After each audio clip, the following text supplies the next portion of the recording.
Thank you, Stuart. And good morning, everyone. And good morning, everyone online. I'm going to do that thing where I'm going to give you a wave and ask you to wave back at me because as the teacher in me has to do that.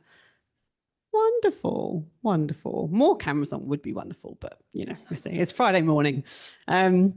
So in thinking about what I was going to talk about this morning, obviously thinking about our theme of the conference being this idea of empowering excellence, and very much in terms of what I was able to observe yesterday through our keynotes, through being able to hear and know what people were presenting, and also hearing from our students, I kind of thought I'd talk a little bit more about kind of sort of my learnings from yesterday, and then also kind of where we're at in terms of professional learning through Chairs and how we can be supporting you with your professional learning in your schools and with your young people.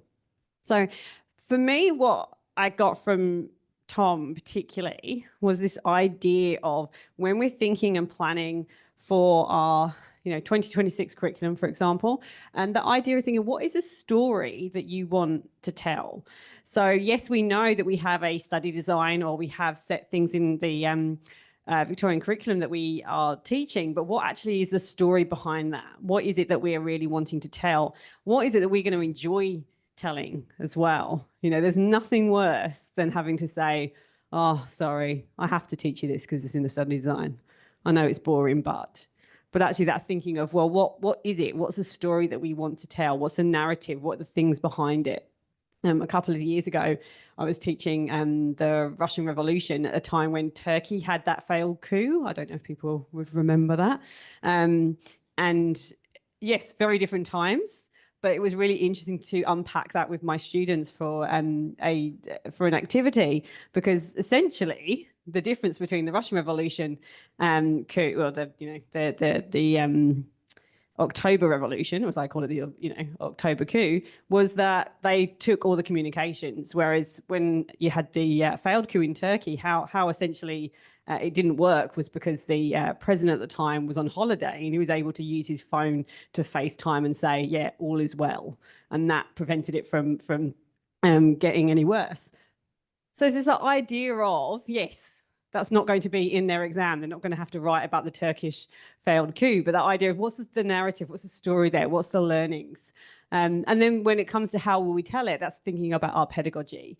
And again, a big thing that I took away from Tom is this idea of how we're scaffolding with our high ability students. How are we setting them up to be able to have those bigger ideas and to really run with them? How are we helping to scaffold their thinking and getting them to be able to frame that in a way so that they can really stretch and challenge? So those are the two things that kind of were playing on my mind last night as I was walking my dogs. Excuse me. But the other thing I thought I wanted to kind of think about was also about our students and who we had in the room. So as you were coming in, I did ask you to say what you wanted to be. So we were able to see that. So what I'd like you to do now is just very quickly talk to the person next to you. And online, if you could pop it in the chat for the people there to read, okay? Let us know when you were if you think about the year that you teach. Okay, so think about the year level that you teach or you might have the most contact with. Okay, if someone was to ask you then what it was that you wanted to be when you grew up, what would you have said? Tell the person next to you, pop it in the chat, please.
Okay, thank you.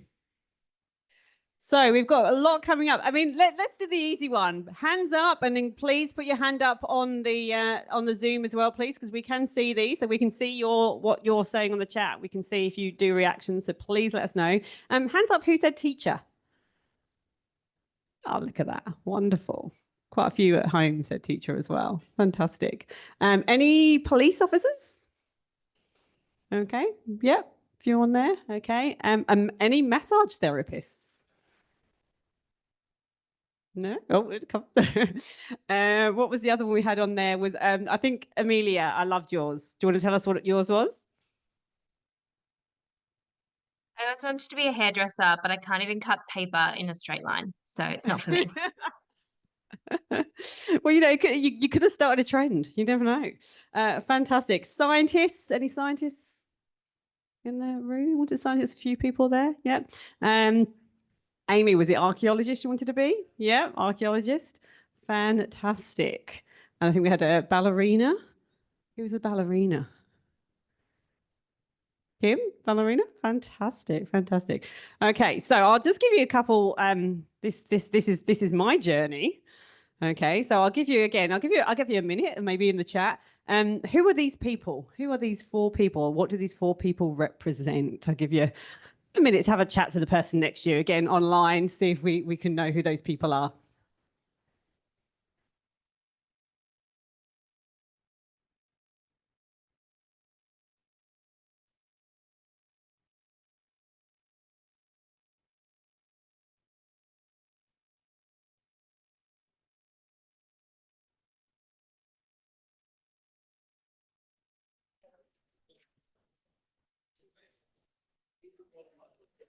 Okay, so I shouldn't laugh, but this is what I love. I love Gorilla Lady. Thank you. Whoever's the gorilla there, that has made me laugh. Thank you so much. Okay, I've got so there's four images there, and this is my journey. So if you would ask me when I was 5, okay, and this is where I'm going to embarrass myself, so I apologize in advance. This is when I was cute. Okay, so this is me when I was 5. So my first day at school, beaming. No idea why there's a shoe in the background. I was very happy with my shoes I had on there, though. I loved learning. I loved going to school. Secondary school, not so much, but 5 years old. Well, 4 actually, I was sorry when I started school. Very, very happy bunny indeed to be going to school. So if you'd asked me when I first started school what I wanted to be, I would have said a mathematician. So we've got Einstein here kind of representing that sort of the more science, physics, mathematicians side. Then maybe a little bit later, still love maths, still absolutely adored maths, but I was definitely more into conservation, save the whales. So I would have been whale lady, maybe rather than gorilla lady. But yeah, the wonderful, marvelous Jane Goodall, who is such an inspiration. So that's probably when I was in my sort of late primary. Then when it got to secondary, anyone know where that one's from? It is a John Grisham movie. Anyone know it? Classic 90s. Go on, Danny. The Client. Well done. Fantastic. Tommy Lee Jones. It's great. Essentially, I wanted to be, this is what I say. What if I wanted to be? The idea of being a lawyer and sort of justice and wanting to see things done right was kind of my vibe as an early teen. And then finally, Spike Lee, just an amazing filmmaker. And I still would like to be Spike Lee, to be honest. I don't think it's ever going to happen. But my love for film, and I was just saying, Maria was saying to me, what am I doing over the weekend? I've got 10 tickets to the British Film Festival, and I will probably spend most of my time in the dark over the next 2 days of the weekend. So it's still really, still something that is very dear to my heart. But what's interesting is, and I do this with students often, because I get them thinking about what they wanted to be when they started primary school. And I thought, how do I end up being an assistant principal and I'm from England, so how did I end up in Melbourne? How does this happen that I start school and I don't want to be Albert Einstein, but I'm a mathematician, maths. And now all of a sudden I'm now an assistant principal. How has that happened? Now, I'm not going to give you my life story, but the reason why I do this with students is because, again, it's this idea of perhaps it's not necessarily that because I'm not a mathematician that my love for maths is gone, or that I don't care about animals anymore, or I'm not supportive of justice or love of film. And actually, when I think about who I am as a person, all of those things still apply. I don't teach maths, but I absolutely love it. I'm such a maths geek. All of these things still play roles in who I am and form my identity. And I would just encourage and have a think about how you might do something like this with your students. Because I don't know if you noticed that yesterday, kind of a bit of a through line with the students who were talking. A bit of it is actually about what they really enjoy is when it's something that they feel that they have actually got that kind of self-efficacy and it's something linked to who they are. And I'm not going to spoil it because Neil later on today is going to give you a fantastic keynote about self-efficacy. But really it's that kind of understanding of what's their identity, how does that link? So therefore, what can we be doing to nurture that and use that when we're telling our stories in the classroom as well? And so part of what we do is obviously we talk about what we do in terms of content curriculum, but it's also sometimes thinking about how we can nurture those talents and really think about an ethic of excellence. Has anyone read about the ethic of excellence? Hopefully people who've been in the PL before with us have looked at this. But I really encourage you, if you can, to add this one to your professional learning library. Jamie Clark does fantastic. He's based in Perth. He does these fantastic one-pages as well, so I would add that. But what I really love about this idea of the ethic of excellence, it's kind of a school approach to how we can ensure that students are always striving for excellence and they're understanding to get to excellence. There's that process and culture that gets them there. So I really like this idea of, you know, it's about feedback that's kind, being specific and being helpful. How do we, again, think of what Tom said yesterday, how do we ensure that we scaffold those approaches so that it becomes a habit, it becomes a culture of your school? Thinking about how you might celebrate not just end results, but celebrate processes.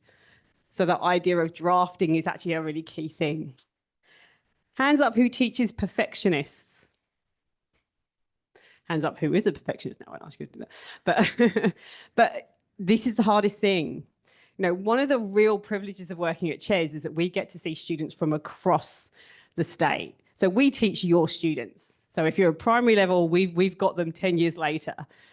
We see your students, and that perfectionism is something they come to us with, and it can be really debilitating for them. And if you think about it, when they come to us often as maybe a big fish in a small pond, and they come to us and all of a sudden they're surrounded by people who they think, oh, they're cleverer than me. And so they really, really struggle with that idea of perfection. And so this idea of really, really forming a culture around feedback and that being a vital part of their learning is really, really important. So I would really encourage people to have a look at that. And on our online PLC site, I've actually got the one pager up there. I did ask Jamie, so I'm not breaking copyright. He did say I could use it. So that is there for you. But again, I would really recommend getting the book for your PLC library too. So again, when I'm talking about CHES, and like I say, very much in terms of as a school, we are that senior secondary provider. But I think what we're trying to do is think about how our principles apply to high ability students and therefore can apply from prep all the way to year 12 and beyond. So in terms of what we're looking at, and again, I'm not going to talk too much about challenge because you're going to hear from Morgan in a moment, who will give you a lot in terms of a challenge culture. But the C of CHES is challenge. That's what we're saying to students, that we're here to challenge them, challenge their thinking, but also challenging them in ways that of their social and emotional, because they're going to be amongst people they haven't met before. There's all of those challenges, even the physical challenge. I mean, how early did people have to get up to come in here today? I think we've got some people who've travelled quite far, you know, all those sorts of things that when students come for seminar days, it's a real challenge for them, but they do really see the value of it. Then there's that higher order thinking. So really, really ensuring that we're talking through the processes of what that higher order thinking looks like. So thinking about thinking, getting them to understand that, again, that drafting process, problem solving, then being able to articulate that is really, really important. making sure that what we're setting them is actually engaging them. And remember, engagement doesn't mean they're running around having fun all the time. It means actually it's engaging their brains. Yeah, so it's actually engaging them. It's actually getting them to see as well what they're doing, how that fits with where they want to go. And again, Neil will talk more about that in terms of self-efficacy and that real understanding that I know that my actions now will lead to these outcomes. I can actually control where I want to go if I take these actions now. But the big thing that we see, and I think I'm probably most proud of, is this socialization. So we did a survey at the end of our final year, Unit 3-4 day, and I asked the teachers afterwards, what do we think was the top sort of thing that was mentioned? And it was socialization. The students love the fact, it might take them, I don't know, for some students, how long, what's the longest journey that we have at the moment, do you think? 6 hours for some? So they'll come down overnight, they'll stay, or, even get a very early morning bus or whatever to get here. But they say it's worth it. They love to spend the day with like-minded peers and to have that kind of sense of responsibility, but also that sense of fun and freedom to be amongst people who can challenge them. So why am I saying this? I'm saying this because I think in terms of what we can do is really have a think about how we can provide some of those opportunities. And when I say we, I mean as a system, we can provide those. So I will make sure that these links are on the PLC site because we've been waiting for that because it's been updated. But what I really want to encourage people to do is make sure that we've now got in ARC all of the resources for high ability students are there. So if you go to PAL, you've got the links here with guides, and there's a whole set of resources about how you might be supporting high ability students. But there's also in ARC, if you go in and you search for high ability, you will see lots of things coming up there. And of course, there we are, Ches comes up. So for example, one of the things that we offer is our termly professional learning. And where's Maria? Maria's here with the wonderful Maria and the Deakin team. But there's all of these other things here as well that are offered for high ability students. And these provide some of the opportunities that we see with Ches. So the idea of learning with like-minded peers, a lot of them are online. Some of them are incursions, so people will come to you. Some people are excursions, but there's a range of things you can do. And the other thing I really encourage is thinking about our online PLC site. One of the reasons why I wanted to create an online community is that can then hopefully get people to network in regions and areas, so that if you wanted to host one of these incursions at your school, would it be possible for people to come and join that from other schools? So I know, like with the VHAT program, people have organised in-person masterclasses where people have come together. So it'd be really good to have a look and see about that. So it's really important to be able to have a look at these this site and what's available. But it really is that opportunity for students to have those kind of more incursions aimed towards them. It can be really, really beneficial. I'll just give you a little bit of an anecdote. I have a friend who his little boy started prep this year, and he's actually had to move schools because he's twice exceptional. And he started really well, and then it hadn't worked out in terms of how his school was. One of the things his school was doing to try to support him was actually getting him involved in some of the VC series. So they had I always get the name wrong, so I'm going to say a bug person come and talk to him about Bug in a Box, which was for I think year 2 and 3, but they also had the preps there. So I am aware, and I've heard this from primary school, that there doesn't seem to be as much for the P to 2 range. That's right. So I think it's one of those things for us to kind of like maybe be talking about, okay, so what sort of things would you want? But also, how might these things that are available for, say, 5, 6, well, does that mean they're not available to the younger? Like, how can we make that work? So I think that's something that we, again, as a system, can be thinking about, so that we can ensure that we are providing from P all the way to 12 in terms of what we can bring together. And we have got, is EcoLink here?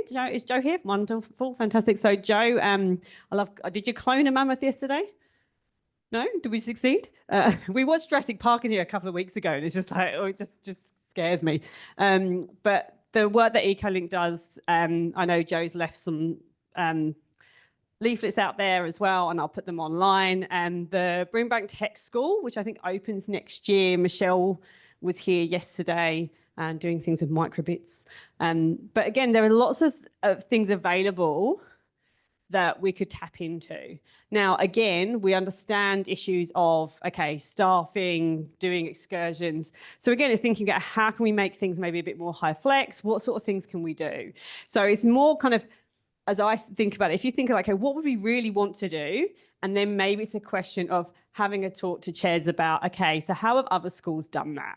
And how might we help support and facilitate that with you so that we can ensure these experiences can be available to all of our students across Victoria? Big ambition, I know, but that's what we want. So I'll just leave you with a couple of things to kind of think about. And these are the things that came to mind when I was reflecting, walking my dogs last night. The first one is this, that if challenge, and again, Morgan in a moment is going to talk more about this, but if we're thinking about how challenge can be that engine for excellence, how often do we do this? How often are we actually challenging our most capable learners? And then secondly, if belonging, so again, that socialization, if they feel that they belong, enables bravery, what structures in your school help the students to feel like they belong to a community of thinkers? Because again, I think from our student voice yesterday, it's that idea of I'm free to think, I'm free to talk. Links to that ethic of excellence. And then that final thing, again, think back to you when you were 5, 12, our hairdressers in the room, or whatever it is that you wanted to do. But the idea how our identity really does drive learning. And sometimes that masking can take place because we don't want people to, students don't want to see who they really are, what they really enjoy doing. And what role do we play in that? So what role do we play in maybe allowing them to be safe and comfortable to reveal their identity or to explore different ideas that they might have?